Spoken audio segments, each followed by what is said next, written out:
Hello everyone, सर्वांचं लेक्चरमध्ये खूप खूप स्वागत आहे. मी दिलीप मुसळे. मित्रांनो, आपण या अगोदरच्या लेक्चरमध्ये ॲडव्हर्ब हा जो काही घटक आहे हा थोडा पद्धतशीरपणे पाहिलेला आहे. काही प्रॉब्लेम नाही. आता या घटकावरच्या आयोगाचे जेवढे काही प्रश्नपत्रिका आहेत, जेवढे काही प्रश्न आहेत, हे सगळे प्रश्न आपण या लेक्चरमध्ये पाहायचे. आता यामध्ये प्रश्नांची संख्या तुलनेने जास्त आहे, त्यामुळे आपण लेक्चर 1 लेक्चर 2 या पद्धतीने आपण हा लेक्चर पाहूया. तर सर्वप्रथम मित्रांनो, आपली PYQ ॲनालिसिसची 2011 ते 2026 पर्यंतच्या सगळ्या प्रश्नपत्रिकांचे इंग्लिशच्या एक स्वतंत्र बॅच सुरू झालेली आहे. नव्यानं रेकॉर्डिंग आहे. जे विद्यार्थी या ठिकाणी इच्छुक असतील त्यांनी या ठिकाणी तो कोर्स जॉईन करू शकता. ठीक आहे, चला आपण या ठिकाणी आता डायरेक्टली लेक्चरला या ठिकाणी सुरुवात करायचं आहे मित्रांनो. तर या ठिकाणी सर्वप्रथम नोटीस करा, कंबाईन ग्रुप बी 2025 आणि कंबाईन ग्रुप सी 2025 ह्या दोन पेपरमध्ये ॲडव्हर्ब या घटकावर आयोगानं प्रश्न विचारला नाही.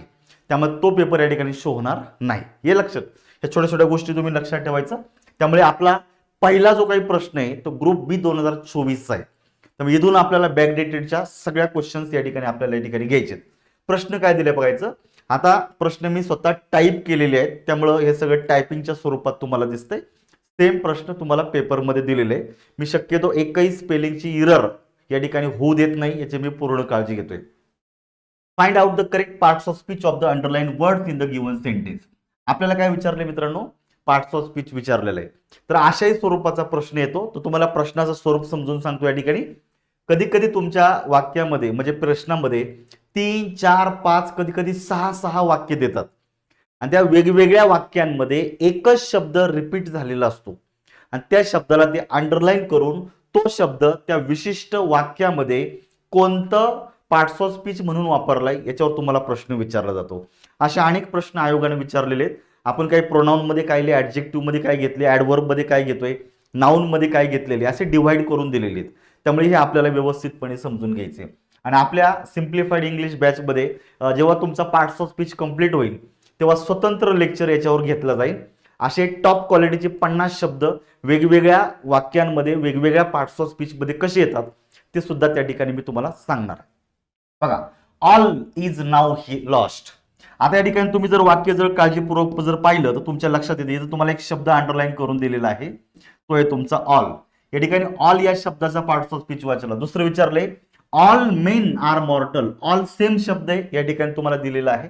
तिसरं, he spilled coffee all over himself. आणि चौथं वाक्य, they all live together in the same house. All हा शब्द 4 ठिकाणी दिलेला आहे, त्याचा पार्ट्स ऑफ स्पीच तुम्हाला शोधायचा आहे.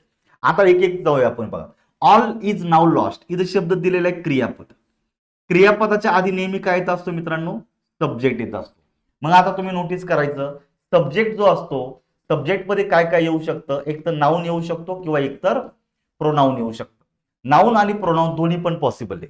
त्यामुळे हा ऑल हा जो शब्द आहे हा आयदर नाऊन ऑर प्रोनाऊन दोघांपैकी तुम्ही घेऊ शकता, काही प्रॉब्लेम नाही.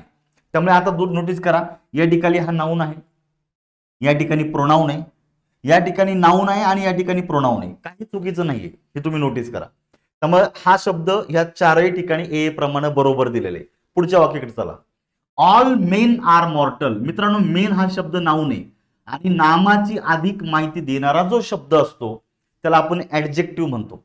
त्यामुळे ऑल मेन, ऑल हा शब्द दुसऱ्या वाक्यात ऍडजेक्टिव्हचं कार्य करतो, कारण तो नामाच्या आधी ऍडजेक्टिव्हचं कार्य या ठिकाणी करण्यासाठी आलेला आहे. मग बघा, या ठिकाणी ऍडजेक्टिव्ह दिलेला आहे बी साठी, या ठिकाणी ऍडजेक्टिव्ह दिलेला आहे. पण मित्रांनो, बी हा जो शब्द आहे हा ॲडव्हर्ब म्हणून वापरलेला नाही. ठीक आहे, कारण ॲडव्हर्ब हा नामाची माहिती देत नाही. त्यामुळे मित्रांनो, पर्याय क्रमांक 3 या ठिकाणी चुकलेला आहे आणि 4 देखील चुकलेले आहे. आता आपण आलो 50-50 वर. तिसरं वाक्य बघायचं, he spilled coffee all over himself. बरोबर आहे, ही स्पिल्ड कॉफी, त्यानं जी काही कॉफी येते अशा त्याची पांगलेली पडलेली कुठे, ऑल ओव्हर हिमसेल्फ, त्याच्या स्वतःच्या शरीरावर वगैरे संपूर्ण पडलेली. ऑल इट मीन्स संपूर्ण, कम्प्लिटली. हा जनरली या वाक्यामध्ये ॲडव्हर्बचं कार्य करतो. आणि पण तरी पण बघा, जे 2 पर्याय उरले त्याच्यामध्ये जो सी दिलेला आहे हा दोनही ठिकाणी ॲडव्हर्बच दिलेला आहे. त्यामुळे इथे काही चॉईस तुम्हाला नाही, हा बरोबरच द्यायचा आहे. आता फक्त जो शेवटचा आहे हा डिसाइडिंग फॅक्टर आहे का उत्तर कोणतं बरोबर येतं, 1 का 2. तिसरं बघायचं, चौथं वाक्य, they all live together in the same house. ते सर्वजण एकत्रित एकाच घरामध्ये राहतात. तर नोटीस करा मित्रांनो, लिव्ह हे क्रियापद आहे, क्रियापदाच्या आधी आलेला शब्द सब्जेक्ट आहे, पण इथे सब्जेक्टला दोन शब्द आलेले आहेत, एक तर दे आलेला आहे आणि ऑल आलेला आहे. तर सर्वांनाच माहिती आहे दे हा शब्द प्रोनाउन गटामध्ये येतो, हा कधीच नाउन होणार नाही, बरोबर आहे की नाही. दे हा शब्द कधीच नाउन होणार नाही, म्हणजे प्रोनाउन झालेला आहे. आता प्रोनाउनच्या नंतर आलेला शब्द काय, प्रोनाउनच्या नंतर आलेला जो शब्द आहे हा नाउन कसा असेल, बरोबर आहे का. कारण नामाची माहिती जर देत असेल तर त्याला ऍडजेक्टिव्ह बोललं जातं, हा प्रोनाउन आहे. त्यामुळे नामाच्या नंतर प्रोनाउन किंवा प्रोनाउनच्या नंतर नाम असं जनरली होणार नाही. त्यामुळे हा प्रोनाउन आहे, तर याला सुद्धा आपल्याला प्रोनाउनच म्हणायचं, याला नाउन म्हणू शकत नाही. ठीक आहे, त्यामुळे आता आपल्याला याला प्रोनाउन म्हणायचे मित्रांनो, आपण याला नाउन म्हणू शकणार नाही. या केसमध्ये पर्याय क्रमांक 1 उत्तर येते, पर्याय क्रमांक 2 उत्तर चुकते. छोट्या छोट्या टिप्स असतात, त्यांनी उत्तरापर्यंत पोहोचता येतं मित्रांनो. पुढे बघा, identify the grammatically correct sentence from the following. Grammatically correct, तर हे काळजीपूर्वकपणे पाहत चालायचं. करेक्ट वाक्य विचारले, इनकरेक्ट वाक्य विचारले, काय. आता ग्रुप बी 2024चाच पेपर आहे आणि काय विचारले बघा, इथे तुम्हाला 4 वाक्य दिलेले आहेत. मी जाणीवपूर्वक खाली काही फुटनोट मध्ये काही माहिती टाकून देतो, जेणेकरून तुम्ही व्हिडिओ ऐकत असताना तुम्ही ही माहिती लिहून ठेवू शकता. हे सगळं हाताने लिहित बसण्यापेक्षा मी टाईप करून ठेवलेलं आहे, जेणेकरून कमी जागेमध्ये खूप सारी माहिती तुमच्यापर्यंत मिळून जाईल. पहा, इथे तुम्हाला करेक्ट वाक्य विचारले, Jyoti has always to hurry in the morning because she gets up so late.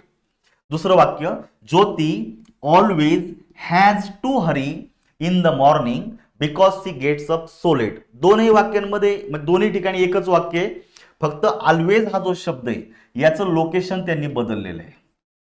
तिसरं वाक्य, Jyoti gets up so late has always to hurry in the morning. इथे पण ऑलवेज आलेला आहे, सेम वाक्य आहे, त्याचं लोकेशन बदललेलं आहे.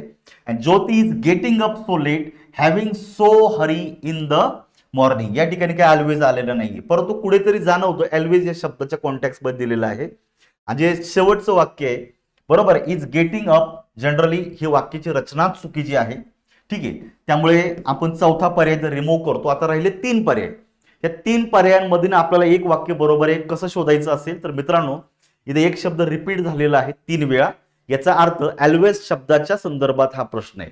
मग पहिली गोष्ट, ऍडवर्ब, हा ऍडवर्ब आहे ऑलवेज शब्द, आणि ऑलवेज हा शब्द ऍडवर्ब ऑफ फ्रिक्वेन्सी मध्ये जातो. म्हणजे ऍडवर्ब ऑफ फ्रिक्वेन्सी, मग तुम्हाला हे माहिती पाहिजे ऍडवर्ब ऑफ फ्रिक्वेन्सी वाक्यामध्ये कुठे वापरली जाते. तर जनरली मित्रांनो, ऍडवर्ब ऑफ फ्रिक्वेन्सी जे असतं हे वाक्यामध्ये जे मुख्य क्रियापद आहे त्या मुख्य क्रियापदाच्या अगोदर तुम्हाला वापरायचे. त्यामुळे मित्रांनो, ज्योती हॅज ऑलवेज टू हरी ही रचना येणार नाही. ठीक आहे, त्यामुळे याचे लोकेशन चुकलेलं आहे. ज्योती ऑलवेज हॅज टू हरी या ठिकाणी तुमची ही जी रचना आहे ही तुमची ग्रॅमॅटिकली करेक्ट येते. पर्याय क्रमांक 2 हे उत्तर तुमचं बरोबर आहे. जनरली ऍडवर्ब ऑफ फ्रिक्वेन्सी क्रियापदाच्या नंतर वापरला जात नाही. छोट्या छोट्या गोष्टी बघा, मी तुम्हाला अजून सेम रूलचे भरपूर छोट्या मोठ्या काही तुम्हाला रूल्स सांगणार आहे याच्या संदर्भात, जे पूर्णपणे नवीन तुमच्यासाठी असणार आहेत. I seldom go to the movies. Group C 2024चा प्रश्न आहे. सेल्डम हा शब्द दिलेला आहे. He always comes late to class. परत ऑलवेज शब्द आलेला आहे. I never sit in the last row. मी शेवटच्या रोवर कधीच बसत नाही. आणि शेवटचा 3च वाक्य दिलेले, the words underline in the sentence first, second and third about exemplify. काय ते, adverb of time, adverb of frequency, adverb of duration आणि ऍडवर्ब ऑफ डिग्री. तर मित्रांनो, सेल्डम यालाच आपण म्हणतो नॉट ऑफन. नॉट ऑफन, एखादी क्रिया खूप कमी वेळा घडते त्याला आपण सेल्डम म्हणतो, म्हणजे हा ऍडवर्ब ऑफ फ्रिक्वेन्सी झाला. ऑलवेज म्हणजे नेहमीच, एखादी क्रिया नेहमीच घडते, हा ऍडवर्ब ऑफ फ्रिक्वेन्सी आहे. आणि नेव्हर हा निगेटिव्ह वर्ड आहे, पण हा ऍडवर्ब ऑफ फ्रिक्वेन्सी आहे. एखादी कृती कधीच घडत नाही किंवा कधीच घडली नव्हती असं सांगायचं. त्यामुळे सगळे काय आहेत मित्रांनो, ऍडवर्ब ऑफ फ्रिक्वेन्सी मध्ये जातात. मग सी कुठे दिलेला आहे, पर्याय क्रमांक 1 मध्ये दिलेला आहे. उत्तर देताना काळजीपूर्वक बघा, इधर ए बी सी डी 4 मध्ये हा सी 3 नंबरला दिलाय, परंतु फायनल आन्सर मध्ये 1 नंबरला दिलाय. इथे बऱ्याच वेळा काय होतं, आपली सिले मिस्टेक होते, आपण सी ला 3 समजून बसतो आणि पटकन इथे उत्तर देतो, परंतु 3 मध्ये दुसरंच काहीतरी दिलेलं असतं. तर जनरली काय होतं, ह्या गोष्टी कुठे पॉसिबल आहे, जेव्हा एक्झाम मध्ये तुमच्याकडे कमी वेळ उरतो ना, तर या ठिकाणी असे नजर चुका होऊ शकतात. त्यामुळे उत्तर देताना विशेष काळजी घ्या का आपण जे उत्तर टिकमार्क केलंय ते फायनली बरोबर आहे का.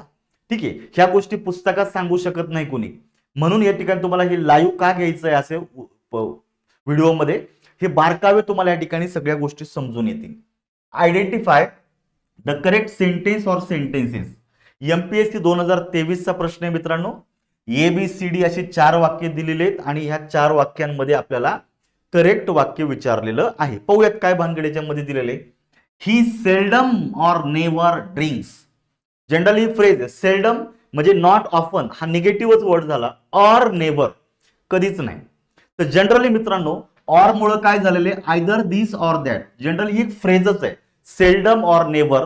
तर ही फ्रेज ग्रॅमॅटिकली तशी करेक्ट आहे. त्यामुळे याच्या बाबतीत आपण चुकीचं देऊ शकत नाही. त्यामुळे हे बरोबर आहे. दुसरं he opt more and more quickly than I expected. पहिली गोष्ट आपण असं पण म्हणू शकतो he opt more quickly than I expected. पण या ठिकाणी ही फ्रेज अशी पण वापरू शकतो का ज्याने इंटेन्सिटी तीव्रता अधिक व्यक्त केली जाते मोर अँड मोर क्विकली. तर हेही तुम्हाला आता दाखवायचं. तुम्हाला डायरेक्ट सांगतो बघा ही जी फ्रेज आहे सेल्डम अँड नेव्हर ही जी आहे तशी तुमची चुकीची नाही, तुमची बरोबरच आहे. त्याला आपण म्हणतो very really perhaps not at all. क्वचितच एखादी घडते किंवा घडतच नाही. त्यामुळे ही फिरत्या अँगलनी बरोबर आहे. आणि दुसऱ्या वाक्यामध्ये कंपॅरेटिव्ह वापरले मोर अँड मोर क्विकली. जनरली यांनी काय व्यक्त होतं मित्रांनो प्रोग्रेस व्यक्त होतो. एखादी गोष्ट प्रोग्रेसिव्हली कशी वाढत जाते ते सांगितलेले. तर हे दोन्ही वाक्य ग्रॅमॅटिकली करेक्ट द्यायचे मित्रांनो. पुढे बघा I never remember having told you so. बरोबर आहे, मला आठवत नाही. आता आठवणे ही क्रिया काय वारंवार होते का रे? नाही. एखादी गोष्ट मी एखाद्याला बोललो मला ती आठवतच नाही तर सिम्पली आपण नेव्हर ऐवजी काय पाहिजे होतं मित्रांनो आपल्याला पाहिजे होती आय डोंट रिमेंबर. मला आठवत नाही का मी तुला हे कधी बोललेलो आहे. नोटीस करा. त्यामुळे नेव्हर हा शब्द भले ऍडव्हर्बियल आहे परंतु या ठिकाणी आपल्याला निगेटिव्ह वर्ड जास्त अप्रोप्रिएट झाला असता. त्यामुळे सी ला आपल्याला चुकीचं द्यायचंय हे या ठिकाणी नोटीस करा. त्यामुळे आता सी चुकलेला आहे. त्यामुळे याच्यातला सी गेलेला आहे आणि याच्यातलाही सी गेला म्हणजे 2 आणि 4 नंबरचे पर्याय गेले. आता बघा या ठिकाणी he was too happy to see me. तर आता हा रूल नीट लक्षात ठेवा मित्रांनो. TOO आणि TO हा जो दिलेला आहे TOO हा ऍडव्हर्बियल आहे. याच्यानंतर टू सी हे इन्फिनिटिव्ह येत असतं. तर हा जो शब्द आहे हा मोस्टली निगेटिव्ह वाक्य बनवण्यासाठी वापरला जातो. म्हणजे बघायचं he was too happy to see me असं जे वाक्य आहे हे वाक्य हॅपी म्हणजे खूप आनंदी झालेलं आहे.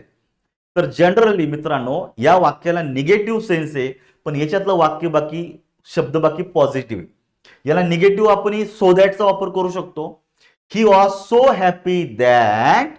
बरोबर आहे की नाही. ही कॅनॉट सी मी अशी रचना होणार आहे. पण आपण मराठीत असं म्हणतो का त्याला इतका आनंद झाला होता का तो मला भेटूच शकत नाही. अरे वाक्याचा मिनिंग बदलून जातो.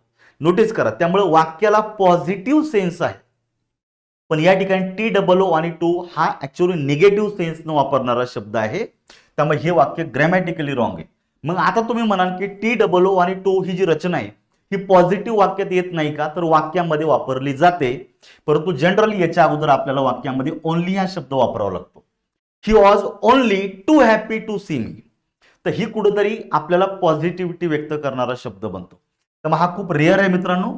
त्यामुळे हा प्रॉपरली जास्त वापरत नाही परंतु ओनली वापरून याला पॉझिटिव्ह स्टेटमेंट करू शकतो. अदरवाईज हा 99.99 हे वाक्य निगेटिव्ह सेंटेन्सच्या मार्गाने बरोबर येत असतं.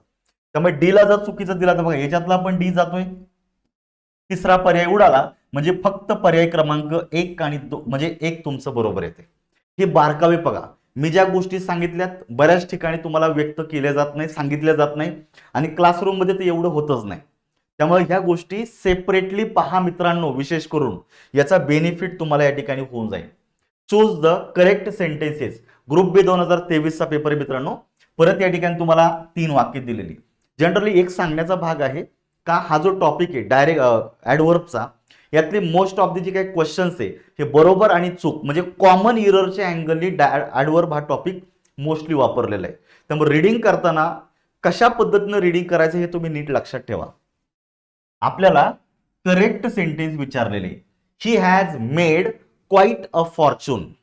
ही has made quite a fortune. She sang last night beautifully at the concert. You gave me a big shock. तीन वाक्य दिलेली आणि त्यातली करेक्ट वाक्य तुम्हाला शोधायचे. तर या ठिकाणी एक नंबरचं वाक्य आहे, तुम्हाला थोडंसं तिघांचे विश्लेषण सांगतो जेणेकरून मनामध्ये कुठला डाऊट राहणार नाही. He has made quite a fortune. Generally ही जी रचना आहे तर हे थोडंसं कुठंतरी आपल्याला योग्य होणार नाहीये. ठीक आहे, क्वाईट हा शब्द ऍडव्हर्बियल आहे आणि तो आपल्याला बऱ्याच वेळा आपल्याला ऍडजेक्टिव्ह किंवा ऍडव्हर्बच्या अधिक माहिती देण्यासाठी वापरला जातो. आणि तसं या वाक्याचं मिनिंग काय होतं मित्रांनो, त्याने बरीच संपत्ती कमावलेली आहे. काय, त्याने बरीच संपत्ती कमावलेली आहे. तर कुठेतरी हे वाक्यामध्ये हा शब्द जो प्रयोग आहे हा चुकतोय. तर इथे आपल्याला असं पाहिजे होतं, ही has made a substantial Fortune. काय पाहिजे होतं या ठिकाणी, सबस्टॅन्शियल हा जास्त ॲक्युरेट आला असता. त्यामुळे आपण ह्या वाक्याला चुकीचं द्यायचंय मित्रांनो. ती sang last night beautifully at the concert. तुम्हाला मी सांगितलेले, जेव्हा तुमच्या एकाच वाक्यामध्ये क्रियापदाच्या नंतर जर तीन वेगवेगळ्या प्रकारचे ऍडव्हर्बियल जर आले तर जनरली तुम्हाला एक्झाम मध्ये एमपीटी म्हणजे adverb of manner, adverb of place, adverb of time तुम्हाला दिले जाईल. कारण वेगवेगळ्या रेफरन्स बुकमध्ये या तिघांचाच उल्लेख आहे आणि आयोग शक्यतो या तिघांच्या संदर्भात तुम्हाला प्रश्न विचारेल. जेव्हा मल्टिपल ऍडवर्ब एकाच वाक्यामध्ये एका पाठोपाठ येतात तर त्यात प्रायोरिटी तुम्हाला पहिली ऍडवर्ब ऑफ मॅनरला द्यायची, सेकंड प्रायोरिटी तुम्हाला ऍडवर्ब ऑफ प्लेसला द्यायची आणि थर्ड प्रायोरिटी आपल्याला ऍडवर्ब ऑफ टाइमला द्यायची. तर तुम्हाला जे वाक्य दिलेले मित्रांनो, ती सॅंग लास्ट नाईट. नाईट हा शब्द कुठले तरी टाइम सांगतो तर तो जनरली शेवटी पाहिजे त्यांनी सुरुवातीला दिलाय, तर इथेच क्रम चुकलेला आहे. ब्युटिफुली ऍडवर्ब ऑफ मॅनर का जो सुरुवातीला पाहिला तो मध्ये टाकलेला आहे आणि ऍट द कन्सर्ट ही कुठली तरी प्लेस आहे, एखादं ठिकाणी का त्या ठिकाणी तो गायलेला आहे. त्यामुळं हे वाक्य कसं पाहिजे होतं, ती सॅंग ब्युटिफुली म्हणजे adverb of manner, at the concert म्हणजे adverb of place, last night adverb of time. त्यामुळे हे वाक्य सुद्धा काय झालेलं आहे मित्रांनो, चुकलेलं आहे. मग तुम्ही जर पाहिलं तर या ठिकाणी हा शब्द चुकलेला आहे, सबस्टॅन्शियल पाहिजे होता म्हणून ए चुकलेला आहे.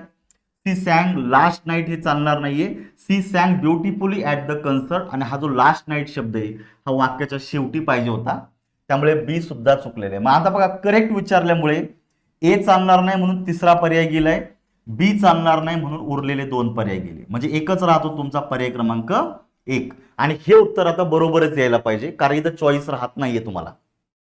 एलिमिनेशनने तुम्ही 3 पर्याय ऑलरेडी रिमूव्ह केलेले, त्यामुळे जे उरतं ते उत्तरात आलंच पाहिजे मित्रांनो. परत you gave me a big shock. Generally हे वाक्याची सुरुवात कर्त्यानं झाली नंतर क्रियापद झालेलं आहे, म्हणजे जी रचना आहे ही विधानार्थी वाक्याची दिसते. परंतु मित्रांनो आपण एक डोक्यात गैरसमज झालेला आहे का जर वाक्याच्या शेवटी एक्सक्लामेटरी मार्क आलेलं असेल तर त्याची सुरुवात कर्त्यानं होत नाही, असं काही नाहीये. तर एक्सक्लामेटरी सेंटेन्सची सुरुवात ही मोस्टली व्हॉट किंवा हाऊने होत असते, हे बरोबर आहे.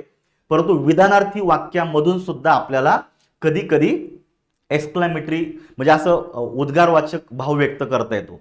You give me a big shock. Shock हा जो शब्द आहे किंवा हे जे स्टेटमेंट आहे याने कुठंतरी आपल्याला इमोशन्स ज्याला आपण म्हणतो जास्त इमोशन्स व्यक्त झालेले आहे. त्यामुळे एक्सक्लामेटरीची रचना 100% बरोबर येते. त्यामुळे याला आपल्याला बरोबरच द्यायचं आहे हे त्यामुळे नोटीस करा. 3 नंबर आपल्याला इथं सी उत्तरात येते, त्यामुळे पर्याय क्रमांक 1 उत्तर येते करेक्ट. पुढे बघा, आता चूज द करेक्ट सेंटेन्स विचारलेले आहे. डिपार्टमेंटल एएसओ 2023 आपण राज्यसेवा, गटब, गटक, departmental ASO, departmental PSI, technical prelim आलेली आहे, इंजिनिअरिंगचे पेपर आहे, कृषी सेवा आहे, वनसेवा आहे, अभियान, सगळे पेपर या ठिकाणी घेतोय. त्यामुळे काही काळजी करू नका. Choose the correct sentence. तुम्हाला परत एकदा 3 वाक्य दिलेली, काळजीपूर्वकपणे बघायचं. Is the box enough big. दुसरं वाक्य दिलेलं आहे, he has slept only 3 hours. आणि शेवटी he spoke loud enough to be heard. तर 2 वाक्यांमध्ये मित्रांनो इनफ हा शब्द आलेला आहे. तर मित्रांनो बघा, जेव्हा तुम्ही ऍडव्हर्ब हा चॅप्टर वाचताना किंवा लेक्चर ऐकताना तेव्हा असे काही स्पेसिफिक शब्द तुमच्या कानावर येतात किंवा तुम्ही ऐकता किंवा तुम्ही पाहता का त्या शब्दांवर आयोग वारंवार प्रश्न विचारतं. त्यातला एक स्पेशल वर्ड आहे इनफ. इनफ शब्द दिसला रे दिसला वाक्यात का तुम्हाला त्याचं लोकेशन लगेच ओळखता आलं पाहिजे. इनफ हा जो शब्द असतो हा वाक्यामध्ये ऍडजेक्टिव्ह आणि ऍडव्हर्बच्या नंतर वापरलेला असतो. पण जर हा शब्द ऍडजेक्टिव्ह म्हणून आला तर इनफ हा शब्द वाक्यात नामाच्या अगोदर सुद्धा वापरता येतो. आयदर नामाच्या आधी किंवा मित्रांनो ऍडजेक्टिव्ह आणि जो ऍडव्हर्ब आहे त्याच्या नंतर याचा वापर तुम्हाला करायचा आहे. त्यामुळे बघा, the box is the box enough big. तर बिग हा जो शब्द आहे मित्रांनो ऍडजेक्टिव्ह आहे, त्यामुळे हा याच्या नंतर पाहिजे होता. म्हणजे ही रचना कशी पाहिजे होती, is the box big enough ही रचना पाहिजे होती. त्यामुळे हे वाक्य चुकलेलं आहे आणि आपल्याला करेक्ट विचारल्यामुळे येला उत्तरात घ्यायचं नाहीये. चेक करा मित्रांनो, आपण आपलं बर्डन लगेच कमी करत चालायचं. ए पर्यायामधून गेलेला आहे, ईदला पण ए गेलेला आहे, म्हणजे चौथा पर्याय गेला. म्हणजे एकच वाक्य पाहिलं आपण 50-50 वर आलो. दोन पर्याय रिमूव्ह झाले. या दोघांमध्ये कॉमन काय मित्रांनो, बी आहे. हे बघा, इथे बी आहे आणि इथे बी आहे, म्हणजे याचाच अर्थ बी हा बरोबरच आहे, चुकीचा नाही. कारण आपल्याकडे चॉईसच नाही. सपोज आपण आता 3 ला बरोबर दिलं तरी बी आहे, 2 ला बरोबर दिलं तरी बी आहे, म्हणजे बी ला आपल्याला घ्यायचंच आहे सोबत. ही हॅज स्लेप्ट ओनली 3 hours. आणि मित्रांनो, ओनली या शब्दावर तुम्हाला पुढे अजून 2-3 शब्द प्रश्न आलेले, तुम्हाला मी इंट्रोड्यूस करेन. ओनली हा शब्द जेव्हा तुम्ही वाक्यामध्ये घेता तेव्हा याची विशेष खबरदारी नोटीस करायची. ओनली हा शब्द ज्या दुसऱ्या शब्दाला मॉडिफाय करतो नेहमी त्याच्या अगोदर वापरला जातो. ही हॅज स्लेप्ट, तो झोपलेला आहे. किती वेळ, 3 hours, 3 तास झोपलेला आहे. त्यामुळे 3 तास, 3 hours या फ्रेजला तो मॉडिफाय करतो, म्हणून याच्या अगोदर बरोबर दिलेलं आहे. मी का सांगितलं तर पुढे 2 प्रश्न 2-3 आहेत, त्यावेळेला तुम्हाला हा रोल मी परत रिमाइंड करून देईन. आता शेवटचं वाक्य हे डिसाइडिंग आहे का उत्तर 3 बरोबर आहे का 2 बरोबर आहे. He spoke loud enough to be heard. He spoke, तो कसा बोललेला आहे, लाऊड किंवा लाऊडली. बरोबर आहे, लाऊड बरोबर आहे. त्यामुळे इथं तुम्हाला बेसिकली काय केलेलं आहे मित्रांनो, क्रिया ऍडजेक्टिव्हच्या नंतर वापरलेला आहे, तर याची रचना तुम्हाला बरोबर द्यायची. त्यामुळे मित्रांनो, तुम्हाला या ठिकाणी बी आणि सी ला उत्तरात घ्यायचे. पर्याय क्रमांक 3 उत्तर करेक्ट आहे. त्यामुळे याच्यामध्ये सी नाहीये, म्हणून पर्याय क्रमांक 2 तुमचा काय झाला, रिमूव्ह झाला. बारकावे पाहत चला, तर हे तुम्हाला जमायला पाहिजे. ठीक आहे, पुढे बघा. आता इथे परत एकदा 4 वाक्य दिलेली. बघा, मी एकही प्रश्न स्किप केलेला नाहीये, टोटल प्रश्नपत्रिका घेतोय. ठीक आहे, काही प्रश्नपत्रिका इन बिटवीन झालेल्या शो होत नाही त्या ठिकाणी, कारण त्या पेपरमध्ये प्रश्नच आलेला नाही. जिथे जिथे आले ते सर्व तुम्हाला इंट्रोड्यूस करतोय. राज्यसेवा 2022 चा प्रश्न आहे. काय विचारलंय बघायचं, identify the correct sentence of sentences. Grammatically विचारले, करेक्ट विचारलेले. बघा, 4 वाक्य दिलेली आहे. She comes to my house seldom. Seldom आलेला शब्द आहे, बरोबर आहे का. तो खूपच कमी वेळा माझ्या घरी येतो, ऑलमोस्ट येतच नाही. सेल्डमचा अर्थ होतो नॉट ऑफन. हा ऍडव्हर्ब ऑफ फ्रिक्वेन्सी. दुसरं वाक्य, they are always late for the dinner. या ठिकाणी शब्द आलेला आहे always. He studied the book thoroughly. She placed here the bag book. 4 वाक्यांमध्ये 4 ऍडव्हर्बियल दिलेले आहेत. आणि विशेष करून नोटीस करा मित्रांनो, जेव्हा वेगवेगळे ऍडव्हर्ब वाक्यात येतात ना, तर प्रश्न हा त्याच्या लोकेशनवर फॉर्म होतो. कशांवर, लोकेशनवर. पहिल्या वाक्यात दिलेले ऍडव्हर्ब ऑफ फ्रिक्वेन्सी. तर नोटीस करा, जर तुमच्या वाक्यामध्ये फक्त मुख्य क्रियापद आलेलं असेल, जसं या ठिकाणी आलेले मुख्य क्रियापद, तर मित्रांनो ऍडव्हर्ब ऑफ फ्रिक्वेन्सी हा जनरली ह्या मुख्य क्रियापदाच्या आधी येतो. रचना काय बनते, she seldom comes to my house. ती क्वचितच माझ्या घरी येते, म्हणजे ऑलमोस्ट येत नाही. नोटीस करा. त्यामुळे याचं लोकेशन चुकल्यामुळे मित्रांनो ए काय झालेलं आहे, चुकलेलं आहे ना. आपल्याला करेक्ट विचारल्यामुळं ए उत्तरात घ्यायचा नाही. बघा, ईदला ए उडवला आपण आणि ईदला सुद्धा ए उडवला आपण. 2 पर्याय रिमूव्ह झाले. आपण काही क्षणात 50-50 वर आलो. दुसरं वाक्य बघायचं, they are always late for the dinner. Always सुद्धा ऍडव्हर्ब ऑफ फ्रिक्वेन्सी. पहिल्या वाक्यात काय सांगितलं, जेव्हा तुमच्या वाक्यामध्ये मुख्य क्रियापद असेल एकटच, तेव्हा त्याच्या अगोदर ऍडव्हर्ब ऑफ फ्रिक्वेन्सी वापरायचा. आता दुसरा रूल नीट समजून घ्या. जेव्हा तुमच्या वाक्यामध्ये टू बीचं रूप, टू बी म्हणजे एम, इज, आर आणि ऑज, वेअर, टू बीचं रूप मुख्य क्रियापद म्हणून कार्य करतं, तेव्हा ऍडव्हर्ब ऑफ फ्रिक्वेन्सी हा त्याच्या नंतर वापरायचा. आणि जेव्हा मुख्य क्रियापद असतं टू बीचं रूप सोडून, तेव्हा त्याच्या अगोदर वापरायचं.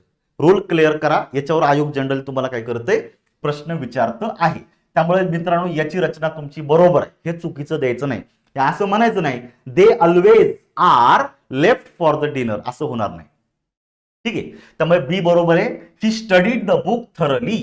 ही झाला तुमच्या वाक्यात सब्जेक्ट, स्टडीड झालं क्रियापदाचं दुसरं रूप, द बुक झाला तुमच्या वाक्यात ऑब्जेक्ट. आता नोटीस करा, thoroughly generally adverb of manner आहे. कसं, तर जनरली वाक्यातील क्रियापदाला जर तुम्ही हाऊने किंवा इन हॉट मॅनरनं जर प्रश्न विचारा, त्यानं कशा प्रकारे पुस्तक वाचलं, तर उत्तर मिळतं थरली.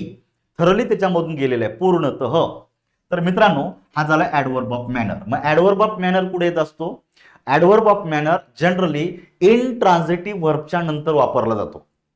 पण जर तुमच्या वाक्यामध्ये जर ट्रान्झिटिव्ह वर्ब आलं, म्हणजे जर त्याच्यानंतर त्याचं कर्म आलं, तर ऍडव्हर्ब ऑफ मॅनर नेहमी कर्माच्या नंतर वापरला जातो. बरोबर आहे, काही चुकीचं नाहीये. त्यामुळे सीलाही उत्तरात घ्यायचे. मित्रांनो बघा इथे सी आलेला आहे का? याच्या सी आलेला नाही, पर्याय क्रमांक 3 चुकला. म्हणजेच मित्रांनो एकच चॉईस राहिली आपल्याला, that is B and C. म्हणजे याचाच अर्थ काय झाला, जे डी वाक्य हे चुकायलाच पाहिजे, नाहीतर प्रश्न चुकणार आहे. इतकी अॅक्युरसी आपली एलिमिनेशननी बिल्टअप होत असते. इतका स्ट्रॉंग बेस तुमचा तयार होतो का बऱ्याच वेळा एखाद्या प्रश्नाचं उत्तर तुम्हाला माहिती नाहीये, पण जी काही थोडीफार माहिती त्या टॉपिकची आहे त्याच्या आधारे तुम्ही 100% उत्तरापर्यंत जाऊ शकता. हे मी तुम्हाला यातून दाखवून देतोय. He plays, she place here the book. मित्रांनो प्लेस ही क्रियापदाचं दुसरं रूप आहे. What did he place here? उत्तर मिळतं द बुक. हा झाला ऑब्जेक्ट. तर जनरली एखाद्या ऍडव्हर्ब वाक्यात जर ऍडव्हर्ब म्हणजे ऑब्जेक्ट असेल तर ते ऍडव्हर्ब आहे, हे आपल्याला त्याच्यानंतर वापरायचे. वाक्य काय बनतं? She place the book here. म्हणजे हा जो शब्द आहे तो नंतर पाहिजे होता. तसं हे चुकीचं दिलेलं आहे आपण, त्यामुळे पर्याय क्रमांक 2 हे उत्तर करेक्ट आहे. छोट्या छोट्या गोष्टी पाहत चला मित्रांनो. आता तुम्ही म्हणा की सर पुस्तक जर घेतलं तर पुस्तका रीडिंग, आता तुम्ही जेवढा वेळ तुम्ही हे 8व्या प्रश्नापर्यंत आलेले आहात, या 8व्या प्रश्नापर्यंत ज्याला तुम्हाला जेवढा वेळ लागला तेवढ्या वेळामध्ये मी कमीत कमी 30-40 प्रश्नांचं विश्लेषण वाचलं असतं. बरोबर आहे, परंतु ह्या गोष्टी क्लिअर झाल्या असत्या का? नाही होत. नोटीस करा, हे एलिमिनेशन पुस्तकात मांडता येत नाही. नोटीस करा, जे मी बाकीच्या जे काही ऑफ द रेकॉर्ड गोष्टी सांगतो त्या पुस्तकात मांडता येत नाही. त्यामुळे हे जे आहे हे पूर्णपणे ऑथेंटिक आहे आणि हे तुम्हाला तुमच्या टार्गेट पर्यंत घेऊन जाणार आहे. त्यामुळे थोडा वेळ द्या, तुमची पुढची अख्खी रिव्हिजन वाचेल. लक्षात ठेवा. Choose the correct sentence or sentences विचारलेले. Brave enough students to attempt the course deserve to pass. A brave enough student to attempt the course deserve the pass. Students brave enough to attempt the course deserve to pass. 3 वाक्य दिलेले आहेत आणि ह्या 3 पैकी तुम्हाला काय विचारलेले? बरोबर वाक्य विचारलेलं आहे. परत तुमच्या वाक्यात शब्द कुठले आलेला आहे मित्रांनो?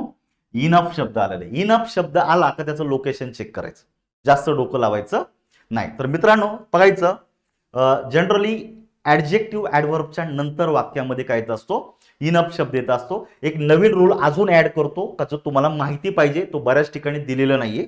तर मित्रांनो ब्रेव ऍडजेक्टिव्ह त्याच्यानंतर वापरलेला शब्द आहे. जरा वेळ आपल्याला बरोबर आहे वाटेल. दुसरं बघायचं, ब्रेव इनफ स्टुडंट.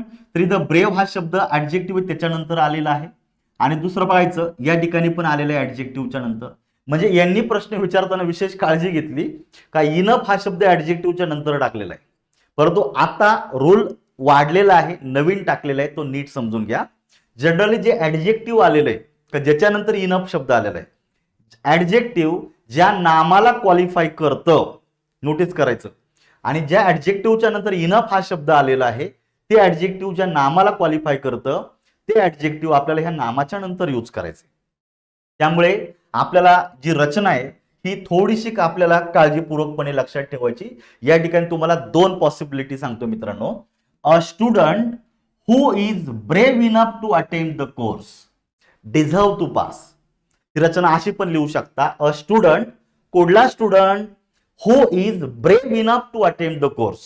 म्हणजे मित्रांनो ही जी काय ब्रेव इनफ ही जी फ्रेज आहे ती ज्या नामाला मॉडिफाय करते त्याच्यानंतर यूज करणं अपेक्षित होतं.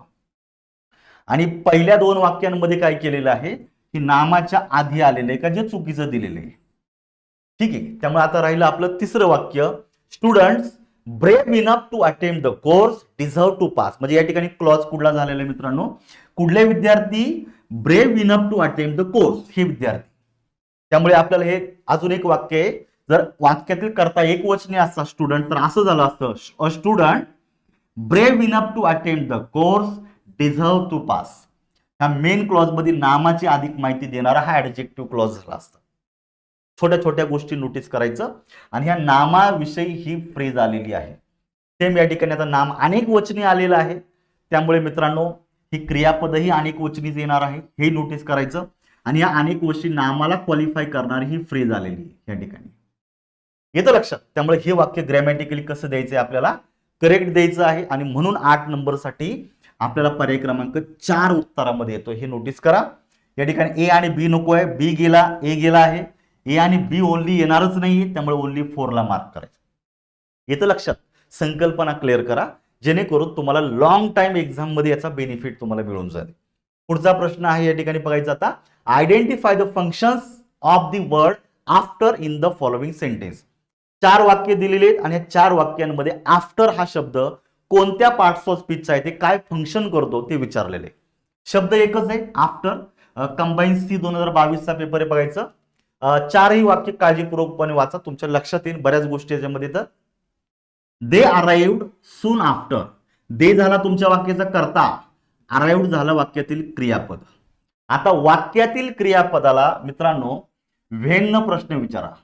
व्हेन डिड दे अराइव्ह, ते केव्हा आले, उत्तर काय मिळतं, सून आफ्टर, म्हणजे लगेच नंतर आलेले. म्हणजे मित्रांनो या ठिकाणी जर तुम्ही प्रश्न वाचला तर तुमच्या लक्षात येतं क्रियापदाची विशिष्ट वेळ सांगणारा जो शब्द असतो तो ऍडवर्ब ऑफ टाइम असतो. त्यामुळे हा जो आफ्टर आहे हा आपल्याला वाक्यामध्ये काय द्यायचा आहे, ऍडवर्ब द्यायचा आहे. तर मित्रांनो हा ऍडजेक्टिव्ह नाही, पर्याय क्रमांक 1 गेला. हा कंजंक्शन नाही, पर्याय क्रमांक 2 गेला. अरे कंजंक्शन नेहमी जोडण्याचं काम करतो, हा तर शेवटी आलेला आहे, याच्यानंतर काहीच नाहीये, तर मग कंजंक्शन होतच नाहीये. तर मग ऍडवर्ब बरोबर द्यायचे. आता दुसरं वाक्य बघायचं, he takes after his father. Generally phrasal verb आहे, जसं आपण लुक आफ्टर म्हणतो तसं टेक आफ्टर पण आहे. लुक आफ्टर आणि take after it means to look, आपण म्हणतो to take care of someone, एखाद्याची काळजी घेणं. तर फ्रेजल वर्बची रचनेमध्ये मित्रांनो पहिला असतो तुमच्या वाक्यातला मेन वर्ब आणि त्याच्यानंतर असतो वाक्यामध्ये प्रेपोजिशन.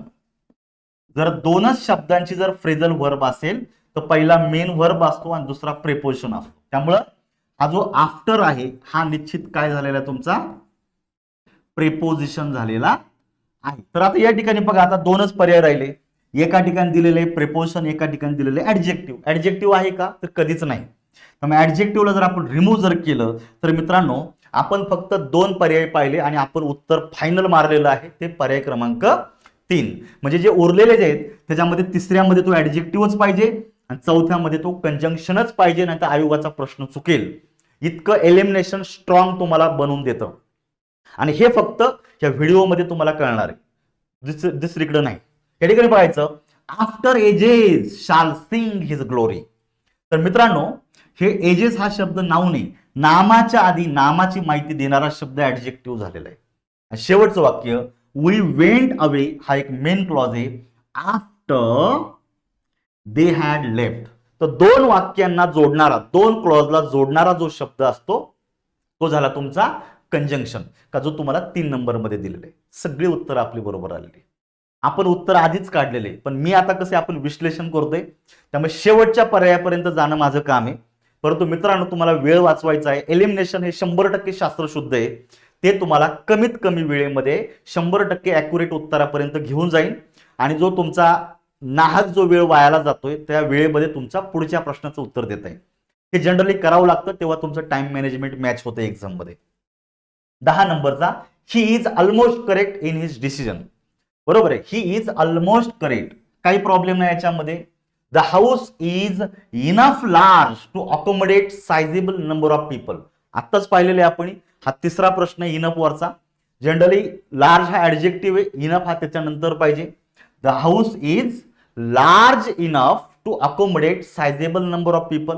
म्हणजे मित्रांनो बी काय झालेलं आहे, चुकलेलं आहे. आपल्याला काय विचारलंय मित्रांनो, करेक्ट वाक्य शोधा. बी तर कसं आहे 100% इनकरेक्ट आहे. मग बघा याच्यातला बी गेलेला आहे, याच्यातला बी गेलेला आहे, म्हणून पर्याय क्रमांक 1 गेला, पर्याय क्रमांक 3 गेला. मित्रांनो याच्यातलाही बी उडाला म्हणजे पर्याय क्रमांक 4 गेला. झालं उत्तर क्लिअर. अजून 2 वाक्य वाचायचे तरी पण मी उत्तर काढलेलं आहे, पर्याय क्रमांक 2. हे उत्तर चुकणार नाही कारण मी एलिमिनेशननी केलेलं आहे. हे उत्तर चुकतच नाही. त्यामुळे पहिलं बरोबर आहे, आता सी सुद्धा बरोबर पाहिजे आणि डी चुकायला पाहिजे. कसं ते एकदा पाहून घ्या. बघा, each boy and each girl is busy with duty. By the way आता हा जो काही वाक्य आहे हे ह्या टॉपिकचं नाहीये, हा आहे तुमचा प्रोनाऊन ह्या टॉपिकवरचा किंवा ऍडजेक्टिव्ह ह्या टॉपिकवरचा. ऍडजेक्टिव्ह टॉपिकवरचं हे वाक्य आहे. जनरली यांनी प्रश्न फॉर्म बनवताना 2-3 टॉपिकचं एकत्रित कॉकटेल केलेलं आहे, पण इथं आपण इनअप वरूनच उत्तर काढलेलं आहे ऍडवर्ब वरून. बघायचं इच आणि एव्हरी ह्या 2 शब्दांच्या नंतर तुम्ही एका असे जे नामं घेता ते एकवचनीच घ्यायच्यात. हे किती पण घ्या तुम्ही, क्रियापद एकवचनीच पाहिजे. जनरली इच नंतर येणारं नाम एकवचनीच येतं आणि असं कितीही जोड्या जरी वापरला, इच बॉय, इच गर्ल, इच वुमेन, इच मॅन, तरी क्रियापद एकवचनी पाहिजे. कारण डिस्ट्रीब्युटिव्ह ऍडजेक्टिव्ह आहे, डिस्ट्रीब्युटिव्ह प्रोनाउन सारखं आहे, ते नेहमी एकवचनी असतं, म्हणून क्रियापद एकवचनी पाहिजे. बरोबर आहे आणि आपल्याला ते बरोबरच द्यायचं आहे. शेवटचं का चुकलं बघायचं, नायदर ही नॉर हिज फ्रेंड. आता नायदरनं एक कर्ता जोडलेला आहे, नॉरनं दुसरा कर्ता म्हणजे नाऊन जोडलेले, प्रोनाऊन जोडलेले, नाऊन जोडलेले. तर बघा जेव्हा नायदर नॉरने 2 नाऊन किंवा प्रोनाऊन जोडले जातात, तर पुढे जे काही क्रियापद घ्यायचंय, आणि पुढे जर पॉझेसिव्ह केस मधलं ऍडजेक्टिव्ह आलेलं असेल, ते जे काही घ्यायचं आहे हे नेहमी दुसऱ्या नामाच्या किंवा सर्वनामाच्या वचनाप्रमाणे घ्यायचं. सेकंड, फ्रेंड हा एकवचनी म्हणून क्रियापद एकवचनी, फ्रेंड एकवचनी आहे म्हणून हा देअर चालणार नाही. या ठिकाणी काय पाहिजे होतं मित्रांनो, हीज लेसन पाहिजे होतं. रूल क्लिअर करा. त्यामुळे डी काय झालेलं आहे, चुकलेलं आहे. आणि डी ला जर रिमूव्ह जर केलं तर आपण हे बघा इथला पण डी जातोय, म्हणजे तुमचं फक्त पर्याय क्रमांक 2 उत्तर येतं. तर अशा प्रकारे आपल्याला काय करायचं मित्रांनो, हे थ्रू आउट सगळे लेक्चर कंप्लीट करायचे. अपेक्षा करतो तुम्हाला ही सगळी गोष्ट व्यवस्थित समजलेली असेल. जर तुम्हाला हे लेक्चर आवडत असेल मित्रांनो, तर तुमच्या सगळ्या मित्रांना शेअर करा, मित्रांना सांगा. आपला एक छोटासा कोर्स आहे, पण तुम्हाला खूप खूप बेनिफिट देणारा कोर्स आहे. कुठून सुरू करा, कुठलाही लेक्चर चालू करा, काही प्रॉब्लेम नाही. 100% तुम्हाला इतका ज्याला आपण म्हणतो की आत्मविश्वास वाढवेल, काही एक्झाम मध्ये तुम्हाला याचा 100% फायदा होईल.